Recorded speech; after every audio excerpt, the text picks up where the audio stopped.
C'est un peu la Grande Muraille d'Angleterre, un mur construit au IIe siècle après Jésus-Christ sur toute la largeur du pays pour séparer l'Empire romain des barbares. Ces barbares, ce sont les tribus calédoniennes, le peuple d'une région que l'on appelle aujourd'hui l'Écosse. Après la chute de l'Empire, la fortification devient le symbole d'une autre rivalité, celle des Anglais et des Écossais qui ne cesseront de se battre pendant des siècles, comme ici à Bannockburn, une bataille que l'on commémore encore.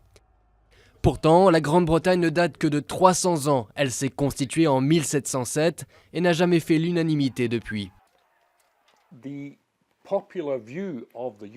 Depuis 300 ans, l'opinion populaire veut que cette union ait été illégitime, que les Écossais aient été dupés par des hommes politiques manipulateurs. Un siècle avant leur union, les deux pays ont commencé à partager le même roi, Jacques VI d'Écosse, couronné Jacques Ier d'Angleterre en 1603. Un siècle plus tard, crise de succession. La reine Anne n'a pas d'héritier au trône.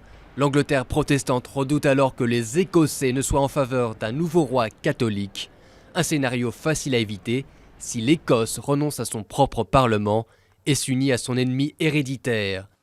Maria Casrillo est conservatrice à la Bibliothèque nationale d'Écosse où sont conservés des centaines de pamphlets de l'époque prenant position pour ou contre le mariage avec l'Angleterre.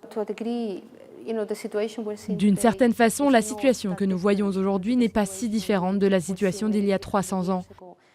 Il n'y avait pas de soutien général pour l'Union et il n'y avait pas de soutien général pour le statu quo, un peu comme maintenant.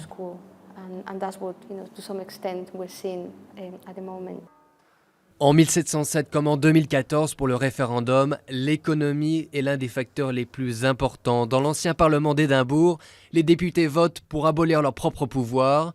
Pour la première fois, il n'y a plus qu'un Parlement et il siège à Londres.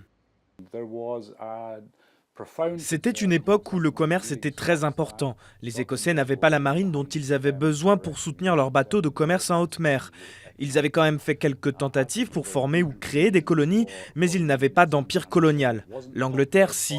Et donc les Écossais voulaient vraiment faire partie de l'empire commercial anglais en pleine expansion. En 1999, Tony Blair donne de nouveaux pouvoirs à l'Écosse qui va créer un parlement régional.